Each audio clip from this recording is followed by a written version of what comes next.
Estamos de volta com Ideias em Tese e hoje recebemos Francis Beck. Durante o doutorado na Unicinos, o nosso convidado fez uma pesquisa que investigou o tratamento dos crimes de colarinho branco no Brasil. Bom, professor, e agora a gente quer saber os resultados alcançados, então, a partir da tua pesquisa. Vanessa, quando a gente fala em punição de uma certa categoria de crimes, a gente fala em três esferas. A gente fala na esfera legislativa, tem que ter uma lei punindo aquele crime. Eu falo numa esfera administrativa, estatal, para poder identificar aquele crime, investigar aquele crime. E eu falo depois numa esfera judiciária, que justamente fala em processar justamente aquele crime e chegar a um juízo final, condenatório ou absolutório. Então, quando a gente fala em crimes dessa natureza, que até, como eu disse, começo da década de 40 sequer se cogitava a possibilidade que ocorressem, eu falo em leis no Brasil de começar a surgir, especialmente a partir da década de 80. A primeira grande lei que nós temos é de 86, que é a questão que envolve crimes contra o sistema financeiro nacional. Aí depois temos 90, crimes tributários, temos 91, crimes previdenciários, temos, enfim, crimes praticamente de lavagem, que é de 98, crimes surgiram estritamente ou essencialmente a partir da Constituição, a partir da década de 90. Quando surge uma lei, ele diz, olha, é crime tal conduta. Agora, como o Estado vai se organizar, se estruturar para poder investigar aquele crime, é outro passo totalmente distinto e um passo muito longo que exige uma grande estrutura, um grande esforço e um grande conhecimento técnico. Então, por isso que até aquela pesquisa que eu referi de 98, que falava sobre crimes contra o sistema financeiro, tinha 12 anos praticamente da lei e não existia nenhum caso no Brasil de condenação por crimes contra o sistema financeiro. Mas foi um período que eu consegui identificar bem na tese, em torno de uns 10 ou 15 anos, que a lei teve que ter uma certa maturação para que o Estado pudesse aparelhar de uma forma minimamente incipiente para começar a perseguir esses crimes. Então, se analisar, a partir de 2000 até 2012, a gente tem todos os crimes que foram investigados, basicamente crimes previdenciários, crimes tributários, crimes financeiros, crimes econômicos e crimes de lavagem.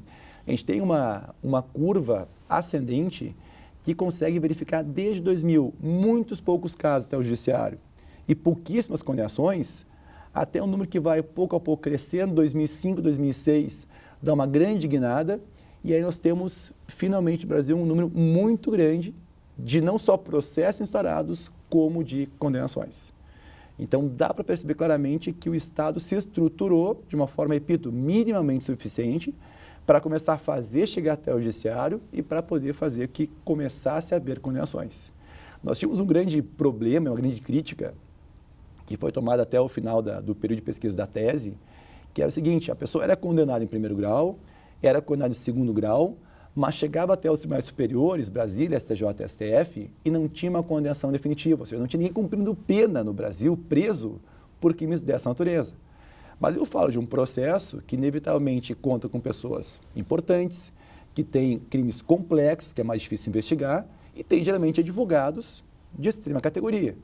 Ou seja, o processo demanda um certo período de maturação para poder chegar a uma solução final.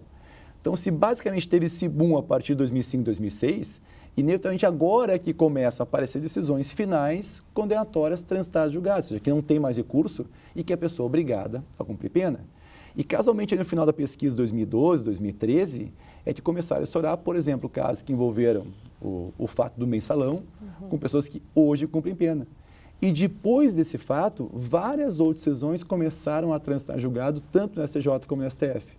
Ou seja, hoje estamos na fase não mais de tão somente levar até o judiciário, ou melhor, de descobrir e levar ao judiciário, como de condenar em graus ainda não transitados julgado, como já chegamos hoje a situações de pessoas que estão cumprindo pena no Brasil por crimes dessa natureza.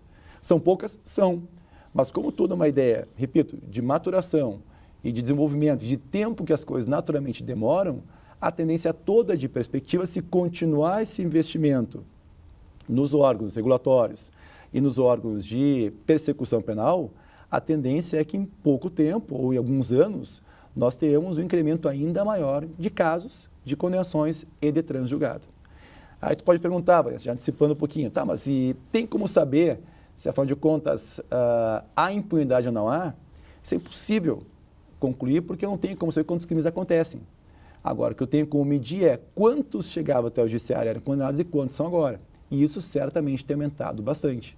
Eu não sei se acontece de fato, são 10 vezes mais, 100 vezes mais, 1000 vezes mais. Mas a gente pode dizer que tem um outro caminho se configurando. Tem um outro caminho se configurando, que pelo menos uma parcela desses crimes tem chegado até o judiciário e quando tem chegado até o judiciário tem tido um tratamento bastante rigoroso, especialmente quando fala em crimes de lavagem, especialmente quando fala em crimes contra o sistema financeiro nacional. Uma outra questão, tá, mas eu posso dizer então que os crimes de colarinho branco são punidos de uma forma tão, enfim, severa quanto são os crimes de massa? Aí é outro comparativo que dependeria de uma outra tese, talvez impossível hoje ser realizada.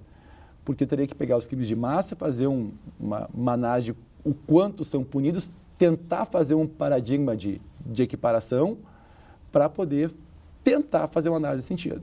Agora, crimes de colarinho branco, enquanto crimes de colarinho branco, esse sim, frente ao passado, tem chegado mais ao judiciário e tem sido mais objeto de punição. Aí tem uma questão também, me permite só o fechamento aqui da ideia, Vanessa, que isso depende muito de investimento na Polícia Federal e na inteligência Polícia Federal. E durante muitos períodos dessa tese, a gente percebeu alguns momentos de estagnação, que aquela curva teve um certo titubeio, mas a tendência sempre foi de crescimento. E claro, teria que se apurar o porquê essas estagnações, mas como regra, informalmente, foram períodos de redução de investimentos na polícia. Ou seja, em última análise aqui, há um interesse, ou uma ação direta do interesse do Estado em ver processados esses crimes com a sua efetiva obtenção de uma investigação. Porque se eu estruturar a Polícia Federal, se eu pagar diárias, permitir que haja uma operação aqui do Estado, que vários policiais viajem para, enfim, reprimir o crime no Nordeste, ou no Norte, ou no Sudeste, isso demanda muito dinheiro. Se houver investimento, a tendência é manter a curva de crescimento. Se houver algum tipo de política de tentar abafar, essa investigação também ela é possível no aspecto econômico. Professor, como é que o senhor vê, então, a contribuição também para o programa de pós-graduação em Direito aqui da universidade com essa sua pesquisa? O programa tem uma linha de pesquisa que trabalha novos direitos, trabalha a expansão do direito penal.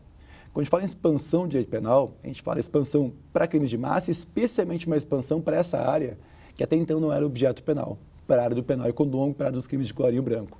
Então, essa tese, eu acho que ela é uma tese, enfim, única sobre essa temática no programa de pós-graduação em Direito e que espero que abra caminho para novos caminhos, para novas discussões e especialmente para chamar atenção para essa área para que a gente possa contribuir e formar uma criminologia estritamente brasileira, que a gente não dependa mais tão somente de autores de fora, tentando encaixar artificialmente uma criminologia que não é nossa, não tem a ver com a nossa realidade, que a gente possa, a partir da Unicinos, nosso programa, construir uma criminologia autenticamente nacional. E falando em futuro, professor, quais são suas projeções daqui para frente? Bom, Vanessa, agora minha projeção atual é cuidar do meu filho, tá? Porque eu ainda bem que consegui acabar minha tese antes que ele nascesse, enfim, o esforço é enorme.